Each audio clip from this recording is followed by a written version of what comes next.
ኣብ ሓደ ናይ ኩዕሶ እግሪ ስቴድየም ክልተ ዓበይቲ ተነሓናሕቲ ጋንታታት ይፃወቱ ኣለዉ።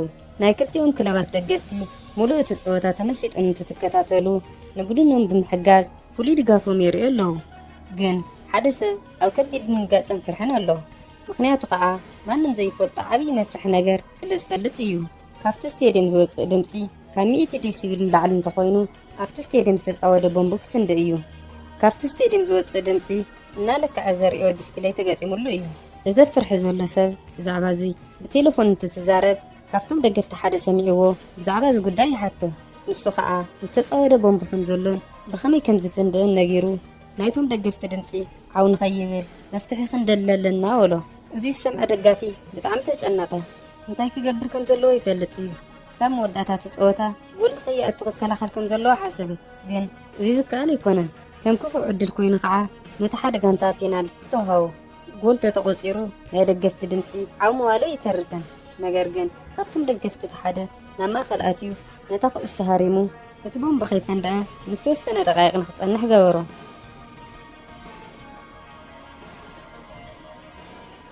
እቲ ፊልም ንድሕሪት እንትትመልሰና ምብራቕ ሂሮሺማ ኣብ ዝርከብ ዓብዪ ባሕሪ ናይ ኮርያ ናይ ጦር መርከብ ይሓልፍ ኣሎ። ሃገሮም ካብ ፀላኢ ንምክልኻል ውሑዳት ናይ ባሕሪ ሓይሊ ኣለዉ። ናይዚኦም ሓላፊ ካፕቴን ካንግ ይበሃል። እዙይ እቲ ኣብ ናይ ፊልምና መጀመርታ ብፍርሓት ተዋሒጡ ዝረኣናዮ ሰብ እዩ። ሓደ መዓልቲ ከቢድ ነገር ኣጋጠሞም። ናይ ፀላኢ ናይ ጦር መርከብ ብሚሳኤል ክድብድብዎም ጀመሩ። ካፕቴን ካንግ ከዓ እታ መርከብ ንምድሓንን ናይቶም ሰራሕተኛታት ሂወት ንምትራፍን እንትትምኩር ግን እታ መርከብ ብሚሳኤል ስለ ዝተሃርመት ክሳኽዑሉ ኣይከኣለን።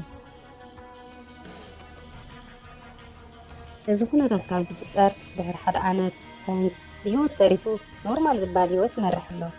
ብመስሕብ ስራሕ ስለ ዘይውዕል ግዚኡ ምስ ሰበይቱ ዮንግን ምስ ጓሉ ሶሎን እዩ ዘሕልፎ። ሓደ መዓልቲ ናብ ኣኼባ እንዳኸደ ብዘይፈልጦ ቁፅሪ ቴሌፎን ተደዊሉ ኣብ መዘናግዒ ቦታን ኣብ ናይታ ከተማ ከንቲባ መንበሪ ገዛን ቦምቢ ከም ዝተፀወደን ካንግ ካብዚኦም ንሓዲኦም መሪፁ ከተርፍ ከም ዝኽእል እንተነጊሩ ቴሌፎን ተዓፀወ። ካንግ ግን ሓቂ ስለ ዘይመሰሎ ናብ ኣኼብኡ ኸደ። ኣብቲ ኣኼባ ከዓ ካንግ ይመርሖ ዝነበረ ናይ ጦር መርከብ ንዝሞቱ ናይ ባሕሪ ሓይሊ ወታደራት ንምድሓን ዝገበሮ ነገር ተሃልዩ ተሓተተ። ይኹን እምበር ንሱ ንምንም ዓይነት ሕቶ መልሲ ኣይሃበን። ናይታ ከተማ ከንቲባ ናብ መንበሪ ገዝኡ ብካርቶን ዝተዓሸገ ኣቕሓ በፂሕዎ እንትትከፍቶ ዝተፃወደ ቦምቢ ረኸበ። ብተመሳሳሊ መልክዑ እውን ኣብ መዘናግዒ ቦታ ካሊእ ቦምቢ ተፃዊዱ ይርከብ። ብዘሕዝን ኩነታት እቲ ከንቲባ ዋላ እኳ ንሰብ እንተይተዛረበ ቦምቢ ኣብ ልዕሊ ይፈንድእ፣ ኣብ ቤተሰቡ ግን ከቢድ ሓደጋ በፅሐ።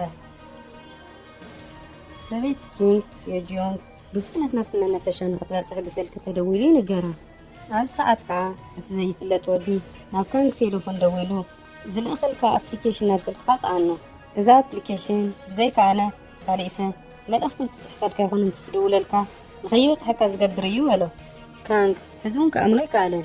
ይኹን እምበር ናይቲ ከንቲባ ነገር ብቴሌቭዥን ምስ ረኣየ እቲ ኣፕሊኬሽን ኣብ ሞባይሉ ተኣኖ። ቀፂሉ ከዓ እቲ ቦምቢ ዝፍንድአሉ ቦታ ነገሮ። እቲ ናይ ሕዚ ቦታ ናይቲ ሃገር እቲ ዝዓበየ ስቴድየም ከም ዝኾነን ናብ ፖሊስ ኮነ ናብ ካሊእ ሓገዝ ክበካ ዝኽእል ሰብ ከይትድውል ኢሉ ኣጠንቀቆ። ነቲ ቦምቢ መኽሸፊ ከዓ 60 ደቂቕ ጥራይ ስለ ዝሃቦ ናብቲ ስቴድየም ብፍጥነት ከይዱ ኣብቲ ስቴድየም ዘሎ ህዝቢ ምስ ረኣየ ብጣዕሚ ተጨናነቐ። መማረፂ ስለ ዘይብሉ ግን ኣብ ማእኸል እቲ ህዝቢ ክእልሽ ጀመረ። ይኹን እምበር ኣብ ማእኸል እዚ ህዝቢ ንእሽተይ ዝተፃወደት ቦምቢ ኣብ ውሽጢ 60 ደቂቓታት ምርካብ ማለት ሕልሚ እዩ። ብተደጋጋሚ ከዓ ብተሸባሪ ዳደወለሉ እቲ ቦምቢ ከመይ ከም ዝሰርሕ ይነግሮ። መጀመርያ እቲ ቦምቢ ዝሰርሕ ብድምፂ እንትትከውን ኣብቲ ስቴድየም ዝስማዕ ድምፂ ልዕሊ 100 ዴሲብል እንተበፂሑ እቲ ቦምቢ ንክፈንዲ ምውቃር ከም ዝጀመረን እቲ ቦምቢ ኣብ ናይቲ ስቴድየም ቪኣይፒ ከም ዝርከብን ነገሮ። ኣብ ማእኸል ዝርርቦም ናይ ዜና ጋዜጠኛ ዝኾነ ኦዲ ካንግ ምስታ ኣሸባሪ እንትዝዛረቡ ይሰምዕ። ንካንግ እውን እታ ቅድሚ ሕዚ ዝሰጠመት መርከብ ምክንያት ስለ ዝፈልጦ ብዛዕባ እቲ ዝሰምዖ ዘሎ ጉዳይ ሓትቶ። ካንግ ከዓ ኣብቲ ስቴድየም ሓያል ድምፂ እንተደኣ ወፂኡ ቦምቢ ከም ዝፍንድእ ይነግሮም። ኦዲ እውን በቲ ዝሰምዖ ነገር ተጨኒቑ እቶም ደገፍቲ ድምፆም ዓው ንኸይብል እንታይ ክገብር ከም ዘለዎም ሕሳብ ጀመረ። ምንም ክመፀሉ ስለ ዘይከኣለ ናይ ሰባት ትኹረት ንምዝንጋዕ ገፁ ሸፊኑ ናብቲ ሜዳ ኣተወ። እቲ ሓሳብ እውን ንንእሽተይ ደቃይቕ ሰርሐሉ። እቶም ደገፍቲ እውን ስቕ ኢሎም ክሪእዎ ፀንሑ። ግን ከዓ ፖላዊስ ሒዞም ኣውፅዎ። እቲ ቪኣይፒ ዝርከበሉ ቦታ ካንግ ካብ ዝርከበሉ ቦታ ብተፃራሪ ኣንፈት እዩ።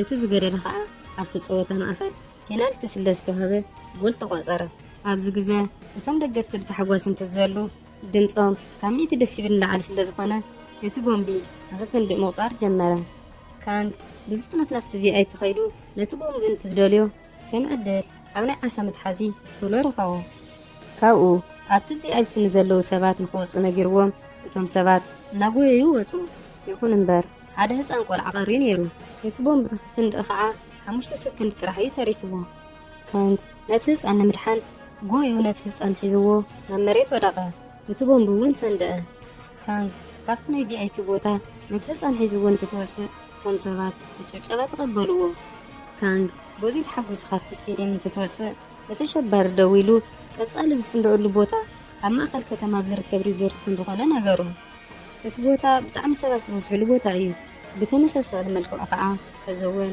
እቲ ፈንዲ ምቁጣር ዝጅምር ድሕሪ 60 ደቂቕ እዩ እቲ ቦታ ካብቲ ስቴድየም ስለ ዝርሕቕ ንኦዲ መኪና ንክህቦ ጠየቆ ኦዲ ግን ንሳኻ ንክኸይድ ፈቃደኛ እንትኮንካ ጥራሕ እየ ዝበካ ኢሉ ምስ ኣበዮ ካንግ ዋላ እኳ ንኦዲ ናብ ሓደጋ ንኽእትዎ ኣይድለ ነታ መኪና ንክረክብ ክብል ግን ፈቃደኛ ኮነ ጓል ካንግ ሶል ናብ ገዝኣ እናኸደት ብሓደ ዘይፍለጥ ሰብ ተጠልፈት ኣብ ተመሳሳሊ ሰዓት ካንግ ከዓ ብፍጥነት መኪና እንዳዘወረ ናብቲ ሪዞርት በፅሐ ኣብቲ ቦታ ምስ በፅሐ እተሸባሪ ደው ኢሉ ስልክኻ ረአ በሎ እንትትርኢ ጓሉ ሶል ኢዳ ተኣሲራ ብፀላም መኪና ትረአ ኣላ ነገር ግን ካንግ ትኩረቱ ዝገበረ ናብቲ ቦምቢ ዝተፃወደሉ ሪዞርት እዩ ድሕሪ ንእሽተይ ፀንሒት ከዓ ተረጋጊኡ ብምሕሳብ ንኦዲ ነታ ጓሉ ዘለትላ ፀላም መኪና ንኸደልያ ለኣኾ ብዝተኽእሎ መጠን ከዓ ብፍጥነት ነቲ ቦምቢ ናብ ምድላይ እንትትኣቱ ሕዚ እውን ይህሉ ኢሉ ዝገመቶ ኣብ መሐመስ ቦታ እዩ ስለ ዝኾነ ከዓ ናብቲ መሐመስ ቦታ ዘሊሉ እንትትኣቱ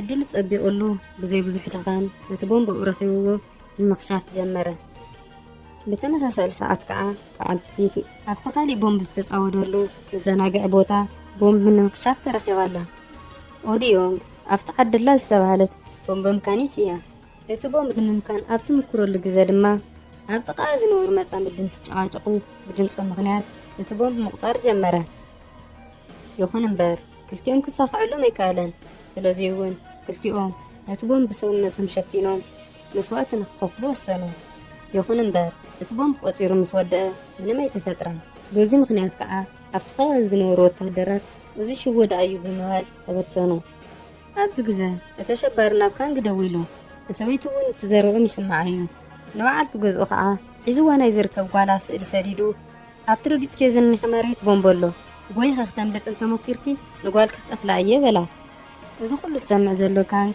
ንበዓልቲ ገዝኡ ጎያ ንክተምልጥ ነገራ ንሳ ግን ኣይተንቀሳቐሰትን ብዙሕ ከይፀንሐት ከዓ ኣብቲ ደው ዝበለትሉ ከባቢ ከቢድ ቦምቢ ፈንዲኡ ሚኤጅዮንግ ካብቲ ዘለትሉ ቦታ ኣልዒሉ ደርበያ ኦዲ ኣብ ናይ መኪና ፓርኪንግ እታ ክደልያ ዝፀንሐ ፀላም መኪና ረኸባ እቲ በሪ ንክኸፍቶ እንትትምኩር ከዓ ኣብታ መኪና ቦምቢ ፈንዲኡ ንእሽተይ ጉድኣት ተብፅሐሉ ኣብዚ ግዜ ካንግ ብፍጥነት ናብቲ ፓርኪንግ ቦታ መፀ ግን ጓሉ ኣብታ መኪና ኣይነበረትን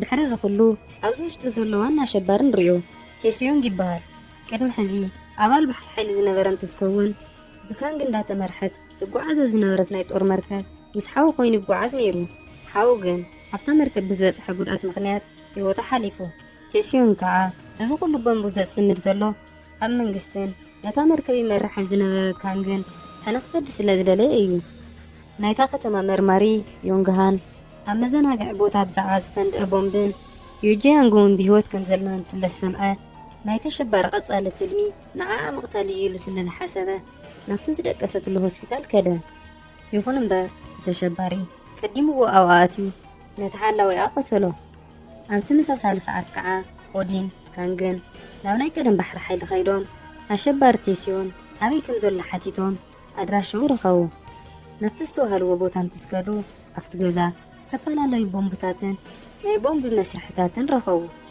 ቴስዮን ቴሌፎን ደው ኢሉ እዞም ኩሎም ባሕሪ ሓይሊ ብሰንኪኻ እዮም ሞይቶም በሎ ካብኡ ኣብ ሓደ ሆቴል ንኽራኸቡ ነጊርዎ ቴሌፎኑ ዓፀዋ ቀፂሉ ከዓ ቴስዮን ናይ ዶክተር ክዳን ተኸዲኑ ንዩጂያንግ ብዊልቸር እናደፍዕ ሒዝዋ ወፀ መርማሪ ዮንግሃን ኣብቲ ሆስፒታል በፂሑ ናብቲ ክፍላ እንትትኣቱ ክረኸባ ኣይከኣለን እኳ ደኣስ ሓላዊኣ ሞይቱ ወዲቑ ረኸቦ ናብ ካልእ ምርማር ደው ኢሉ ከዓ ተተሸባሪ ኣብቲ ህንፃ ክህሉ ስለ ዝኽእል ቶሎ ንኽደልዮ ነገሮ እዚ ኩሉ እንትትከውን ብድሕሪት ኮይኑ ክሰምዕ ዝፀንሐ ቴስዮንግ ነቲ መርማሪ ወቂዑ ቀቲሉ ንዊጅያንግ ሒዝዋ ኸደ ኣብዚ ሰዓት እቲ መርማርን ካንግን ብቴሌፎን ተደዋዊሎም ኩሉ ዘለዎም ሓደሽቲ ሓበሬታታት ተለዋወጡ ካንግን ኦዲን የተሸባሪን ዝቆፀሩን ሆቴል ከይዶም ነተሸባሪ እንትዝደልይዎ ካንግ ጓሉ ሶፋ ብቦምብ ዝተሰርሐ ጃኬት ተኸዲና ረኸባ ኣብ ተመሳሳሊ ሰዓት እቲ መርማሪ ናፍቲ ናይ ሸባሪ ገዛ ወታደራት ልኢኹ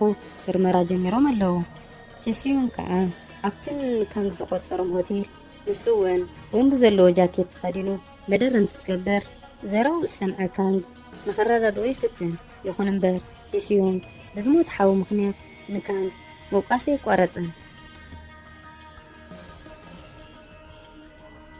ንድሕሪት ተመሊስና ከዓ እቲ ሽዑ መዓልቲ ዘጋጠመ ንርኢ ቴስዮንግ ንሓዉ ኣነ ብካንግ ይተኣማመን እየ ብሰላም ካብዛ መርከብ ከውርደና እዩ ኢሉ እንዳነገሮ ካፕቴን ካንግ ኣብ ምድሪ ካብ ዝርከቡ ተቆጣጠርቲ መልእኽቲ በፂሕዎ እንተትሪኦ ሓገዝ ዝበፅሖም ድሕሪ ንእሽተይ ፃንሒት ከም ዝኾነ ዝሕብር እዩ ስለዚ ኣብታ መርከብ ዘሎ ኦክሲጅን ውሑድ ብምዃኑ ውሑዳት ሰባት እዮም ክጥቀሙሉ ካንግ ከዓ ሓደ ሓሳብ ሓሲቡ ንኩሎም ኣባላት ገመድ ቆሪፁ ኣካፈሎም ኣንቱም ነዊሕ ገመድ ዝበፅሐኩም ብሂወት ክትተርፉ ኢኹም ሓፂር ገመድ ዝበፅሐኩም ከዓ መስዋእቲ ክትከፍሉ ኢኹም በሎም ኩሎም ከዓ ሓደ ሓደ ገመድ ኣልዕሉ እቲ ናይ ሕጂ ኣሸባሪ ቴስዮንግ ነዊሕ ገመድ ይበፅሖ ይኹን እምበር ሓዉ ሓፂር ገመድ ስለ ዝበፅሖ ቴስዮንግ ነዚ ነገር ኣጥቢቑ ክቃወም ጀመረ ግን ዝሰምዑ ስለ ዝሰኣነ ኩሎም ሓፂር ገመድ ዝበፅሖም ተሰውኡ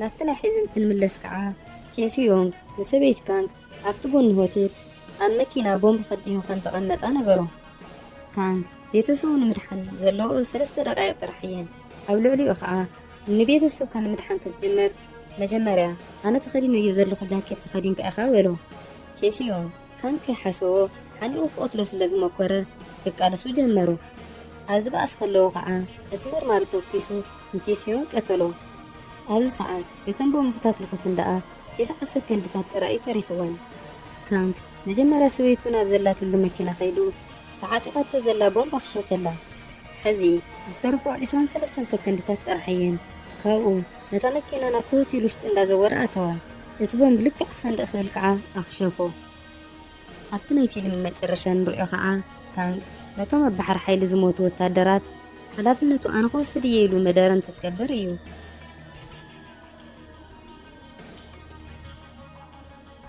እምበኣርክስ ክቡራት ተኸታተልቲ ፊልምና እንተፈቲሖማ ላይክ ሼር ምግባር ከይትርስኡ ዘለኩም ሓሳብ ርእቶ ኣብ ናይ ኮመንት ሴክሽን ኣቕምጡልና ንቻነልና ሳብስክራይብ ምግባር ከይትርስኡ